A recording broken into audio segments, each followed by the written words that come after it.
اب میڈیا پہ وہ دن نہیں رہے. کبھی کسی کے اوپر آرٹیکل 6 کا مقدمہ ہو جاتا ہے, جبری گمشدگیاں ہو گئی ہیں 2-3 جرنلسٹوں کی, FIA کے اندر اندراج ہو گئے ہیں کیسز.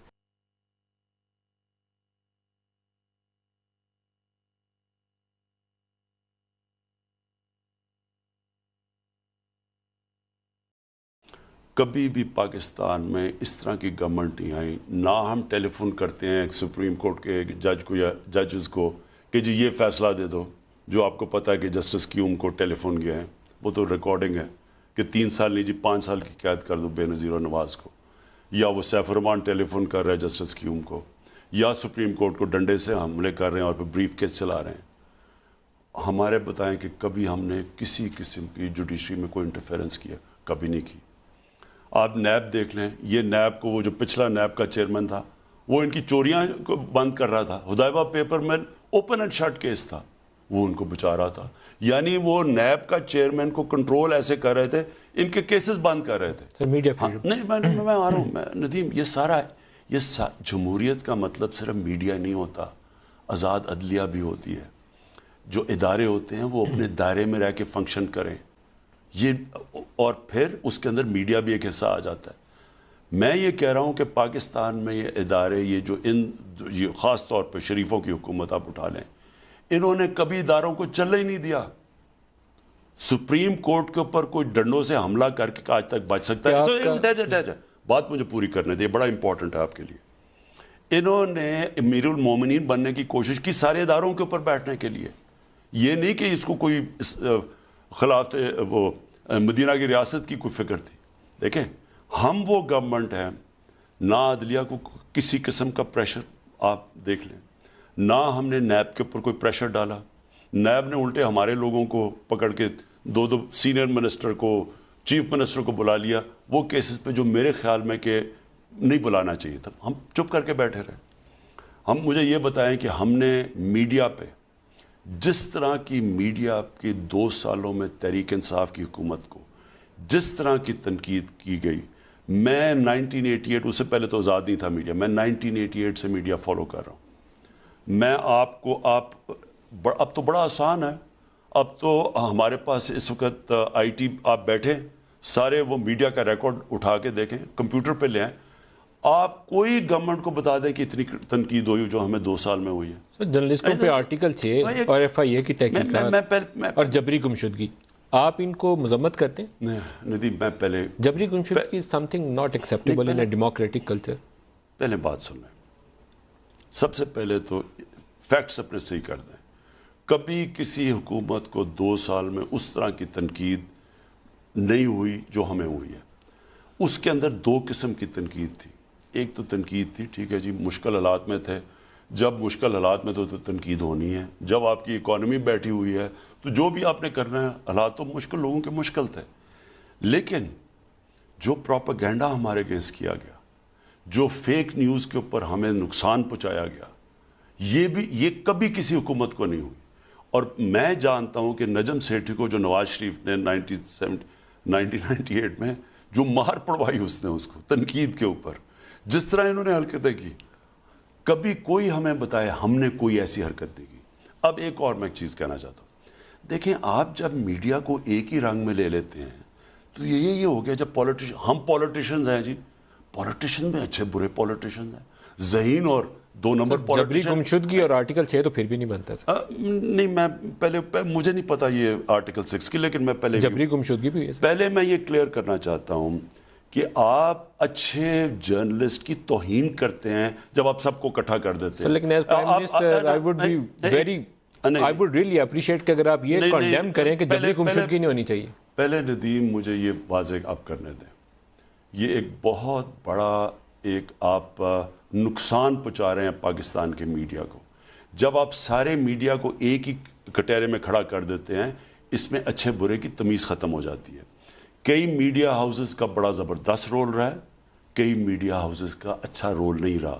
انہوں نے اس ملک کے مجرموں کی تحفظ کے اندر کوئی کسر نہیں چھوڑی تھی. جو لوگ اس ملک کو نقصان پہنچا رہے تھے ان کو انہوں نے سپورٹ کیا.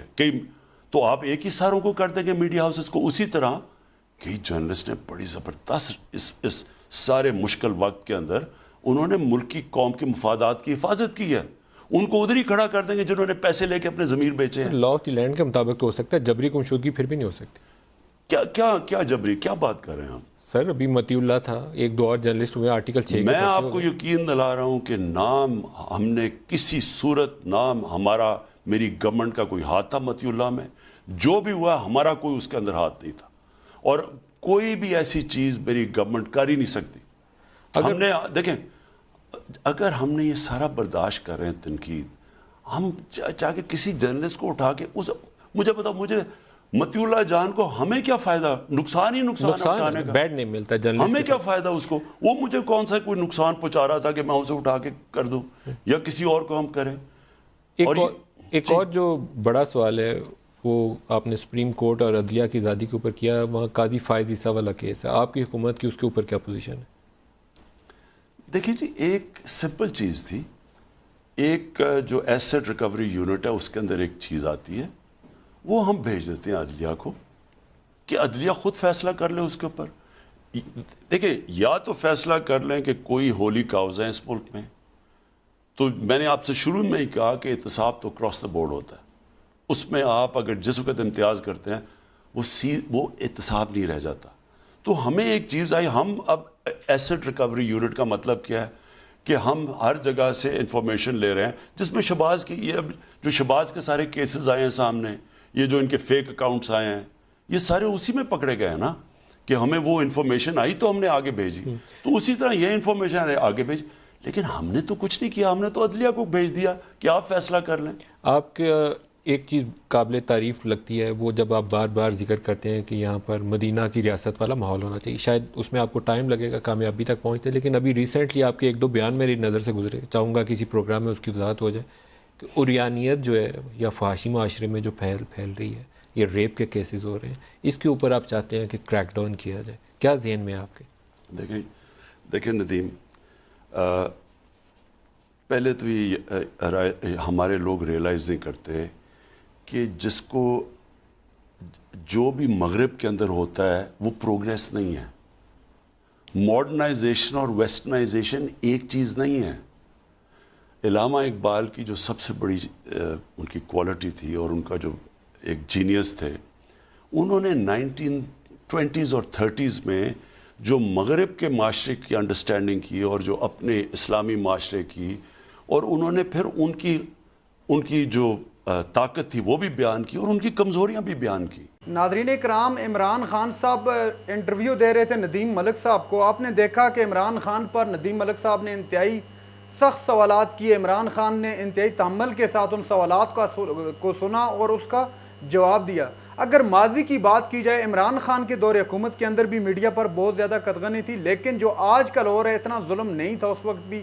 جیسے آج کل میڈیا کے لوگوں کو گرفتار کیا جا رہا ہے, لوگوں کو بلیک آؤٹ کیا جا رہا ہے, ٹی وی پر نہیں دکھایا جا رہا ہے, عمران خان کو ٹی وی پر نہیں دکھایا جا رہا ہے. اس طرح ماضی کے اندر بھی رہا ہے, اس طرح قدغنیں رہی ہیں, لیکن اتنا ظلم نہیں رہا. ابھی الیکشن میں بھی تقریباً 40 سے 42 روز تقریباً اتنے غالباً باقی ہیں. تو اگر الیکشن میں اس وقت چلا جاتا ہے یہ ملک, تو یقین مانیے عمران خان کی مقبولیت کا جو اس وقت عالم ہے, اس سے لگ رہا ہے کہ عمران خان کو اس مقبولیت کا بہت زیادہ بینیفٹ ملنا ہے. اور مقبولیت کی وجہ بھی یہی ہے کہ عمران خان کا نیریٹو لوگوں نے ایکسیپٹ کر لیا ہے, اور جو پی ڈی ایم ہے یا اس کے اندر جو جماعتیں وہ نیریٹو بنانے میں کامیاب نہیں ہو پا رہی ہیں عمران خان کے خلاف. اور عمران خان کا جو نیریٹو ہے لوگوں کے دلوں میں یقین مانیے گا گھر بنا چکا ہے. اور اکانومی کی جو کنڈیشن ہے, ابھی آئی ایم ایف سے بھی ڈیل فائنل ہوگی اور اس پر جو دمال ڈالے جا رہے ہیں, لیکن اس بات کو بھول گئے ہیں کہ جو ٹیکسز کا پہاڑ گرے گا اس عوام پر, جو آلریڈی اتنی پس چکی ہے مہنگائی میں, یقین مانیے گا غریب انسان جو سفید پوش تھا وہ اس کا چولہا بالکل بند ہو گیا, ٹھنڈا پڑ گیا, یقین مانیے گا چولہا اس کا, کیونکہ وہ کسی کے آگے شرم کے ہمارے ہاتھ بھی نہیں پھیلا سکتا, اور نہ ہی اس کے گھر کا سسٹم اس طرح چل رہا ہے جیسے چلنے کا حق ہے, چونکہ جینے کا حق ہر انسان کو ہے. تو اس وقت جو غریب کا چولہا ہے بالکل ٹھنڈا پڑا ہوا ہے. عمران خان نے ماضی کے اندر دیکھا, انہوں نے جو صحت کارڈ دیا, ایک انتہائی بڑا انیشیٹو تھا. آج میں سن رہا تھا دن کو, یقین مانیے گا نریندر مودی صاحب نے بھی وہی عمران خان والا جو ہے راستہ اپنایا, اور 5 لاکھ صحت کے سلسلے میں اس نے بھی عوام سے وعدہ کر دیے. تو جو بڑے کام ہوتے ہیں, ہمیشہ کام بولتا ہے آپ کا جو بڑا پروجیکٹ، بڑا منصوبہ ہوتا ہے. جب آپ قوم اور ملک کے لیے کھڑے ہوتے ہیں تو وہ تاریخ کے اندر آپ کے بارے میں اسی طرح لکھا جاتا ہے اور تاریخ میں آپ ہمیشہ زندہ رہتے ہیں. ناظرین اکرام، یہ تھی آج کی ہماری ویڈیو. چینل پر جو نئے چینل کو سبسکرائب کر لیں. اگلی ویڈیو تک کے لیے اللہ حافظ.